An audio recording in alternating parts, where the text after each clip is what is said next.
The Kansas City real estate market is at a crossroads, and not that type, more like a crossroads between some cities where homes are selling in a matter of one day or a couple days, and other areas where it's taking weeks and weeks to sell, and you can still negotiate a pretty big deal. But either way, both of those have a major impact on how you go about buying a home in Kansas City in 2025 for three key reasons. Reason number one is all about competition in the Kansas City housing market, and you do not want to compete with multiple home buyers for the same property. It's not going to end well. I can promise you that. It's kind of like driving on the highway with somebody going 100 miles an hour right next to you, weaving in and out of traffic, and they just have nothing to lose. We see it almost every day, right? Where people are willing to pay more for a property than you are. And you certainly don't want to be the person who's willing to pay the most for a property. And maybe they're willing to waive an inspection, not even inspect it in the first place. And we've had situations over the last couple of months, sewer, roof, utilities, those are each tens of thousands of dollars. You don't want to waive your right to inspect and renegotiate those items. And then like the third one is potentially people waiving the gap between the appraised value and then what they offered to pay for it. So any combination of those things can happen when you have to compete against other home buyers. And really with the housing shortage, that gets even worse. So the real goal of this video is how can we avoid competition? Now, one of the ways we measure competition is with this chart on the screen. And this chart is showing us some of the most popular suburbs in Kansas City and the days to sell. And what that means is the number of days it takes for those homes to go under contract from the day that they're listed. And as you can see at the top, you've got Prairie Village, 3 days to sell. It's very competitive. Here at the bottom, you have Kearney, 36 days, which really allows you to possibly negotiate. So we're going to show you a little bit more info, a couple more charts, but the reason we're showing this to you is not so that like you take this and base your home search off of it. It's actually entirely misleading. And the reason why is because in Prairie Village, while most homes are selling in about 3 days, there are also homes on the market that have been on the market for weeks where you can negotiate a good deal. The inverse is also true. In Kearney, there are homes that are selling in the first week, even though most of them are taking 36 days to sell. And that's because real estate is hyper local. No home's the same, even if they're on the same street. Competition always varies. And that's something that we're seeing on the ground right now. Yeah, so we have a client right now that's looking for a home in Olathe. They're right under that $400,000 price point. It's very competitive. I've taken them out several times where we look at a listing that's just brand new on the market, and we show up, multiple cars just lining the street. You've got multiple groups of buyers in there. It's a highly competitive environment.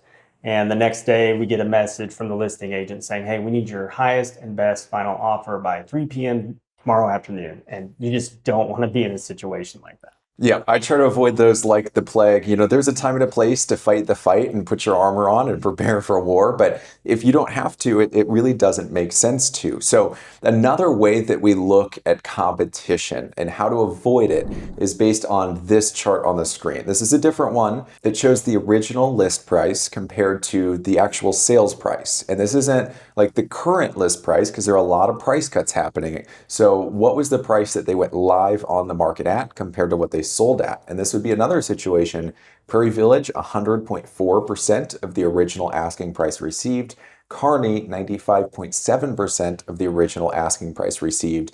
And those numbers certainly matter, but the same thing applies here. Some of those areas, there are going to be a lot of homes that sell way under that ratio. And in other areas, so the Kearney, Liberty, Lee Summit, where you're seeing the lower percent of asking price received, there are going to be some homes that sell above that. So that leads us to the question of like, where do we go from here? And I think we've got a couple of tactical answers for you, as well as parts 2 and 3 in this video. I think the first one is just because there's a city or area of town where homes are selling very quickly doesn't mean you should avoid them. Don't avoid them because while everybody's looking at the 1 or 2 brand new listings that just hit the street with 15 people going through the property at the same time, all of those people at that point in time are not looking at the other opportunities that are on the market where you could get a good deal. I think the second one is to structure your home search in a way that avoids competition. You just say no to competing, right? If you go to see a home and you realize, hey, there are a lot of people going through this home, it's probably going to sell on the first day,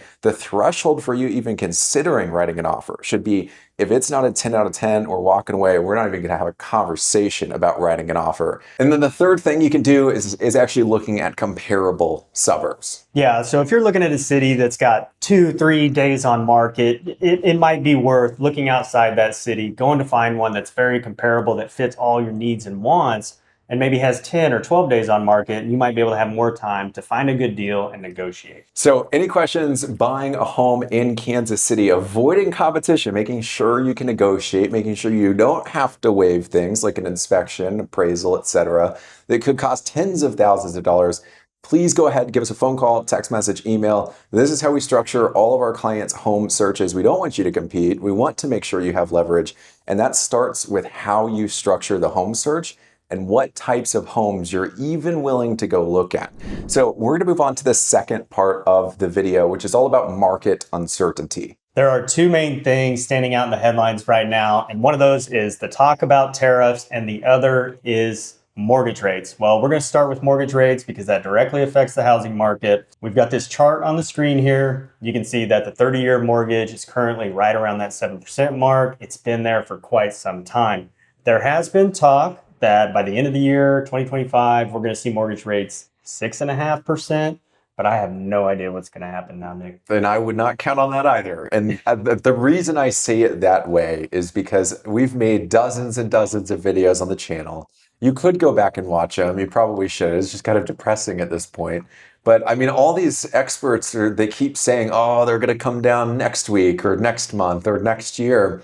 And at this point, I think the best approach on mortgage rates is if you can afford to buy the home you'd like to buy at today's mortgage rates, go ahead and do it, because the only thing worse than waiting for rates to come down is seeing how expensive, how much more expensive the prices will be by the time that they do come down to the level that you'd like to see. And at that point, it's just kind of a total wash, perhaps even more expensive. So we wouldn't even look at mortgage rates at this point, aside from just making sure that, hey, we know that we're shopping at a price range that is affordable for us. If you do have more of a long-term play, completely understand it. You just kind of have to bite the bullet knowing that prices are likely going to rise. That's exactly what we'll talk about in part number 3. But the second part of market uncertainty, we have to talk about the tariffs. I'm not really thrilled to talk about them, but all these articles, they say, oh my goodness, it's like the end of the world. The sky is falling. It's going to crash the real estate market. I just don't believe it. And the reason why is because it's not actually about implementing the tariffs. It's about the threat of tariffs. It's a negotiating tool, a bargaining chip. And really, in order for that to be an effective bargaining chip, you have to make other countries believe that you're going to follow through on that promise. But the fact that they've come to the negotiating table, we've got this 30-day window that puts all of this up in limbo. But let's say that those tariffs do get implemented. And let's say that lumber prices absolutely explode. We've seen that before. They fell very shortly after. I'm talking about the pandemic here, and home prices still went up despite the cost of framing, one of the largest expenses in building homes. Despite it falling a tremendous amount between before the pandemic up until now, home prices still went up quite a bit. So does it have that big of an impact on pre-existing homes, on older homes? Very residual at best. New constructions where we would start to see that. And I think we'd have some lag time between when those tariffs are implemented versus when we would see them really impact the housing market here in Kansas City. The final thing that we want to say here is we're not taking position on tariffs being good or tariffs being bad. Quite frankly, all that we really care about is how does this impact our clients? How does this impact home prices in Kansas City? How can we use this information to our advantage when you're looking to buy or sell a home here in Kansas City? And the last kind of piece that we see in a lot of these articles is, oh, the perception of tariffs getting implemented is what will cause prices to go up because people will stop investing in those countries. I think that's a lot of nonsense, because just the election of Trump and him winning the election as being part of his campaign promise, all of this was inevitable. So tariffs or not, if it's just about the perception, that already happened. So the only thing that we could possibly do is look at long-term trends, figure out how can we use this to our advantage. And I think one thing is, a lot of people right now, on top of the anxiety from market competition, like we discussed in part number 1, all of these headlines, the mortgage rates, the tariffs, a lot of people getting fed up with a lot of this stuff. They're kind of on the fence. and it's prohibiting them from buying a home, which when I look at that, I like to do the opposite of what most people are doing. And really, for all the people that are scared away from the housing market right now, again, that opens up lines where you're not going to see as much competition. And that's what leads us to part number 3, which is all about home prices. Home prices in Kansas City are expected to keep rising. And according to this article from Zillow, they've got Kansas City ranked as a top 10 hottest market in Kansas City for 2025. They're expecting price increases of 2.7% for the year, with homes right around the $307,000 range. The article goes on to read that speedy home sales are the norm, and homes go from listing to pending in 9 days. Now, all of that data we showed you in the first part of the video, we'll put those charts back up on the screen. There was the one that showed how quickly homes are going under contract. All of that data was from basically November of 2024 to February 2025. So it's a partial snapshot. It also happens to be a snapshot of our market in Kansas City during like the off season, right? The closer we get to the summer months, competition starts going up. And in Kansas City, those months where we start to see it really accelerate are between early April and it starts to taper off sometime around late July, early August. So all of that data we previously talked about, it's only representative of what we've seen over the last few months, which has been wrought with a lot of market uncertainty. We had the election, what was going to happen with mortgage rates. So as people adjust to all of that, don't expect these to continue. It's likely going to drop. The market's going to heat up a little bit. And on top of all of that, we're likely to see even more competition, which brings us back to the first part of the video.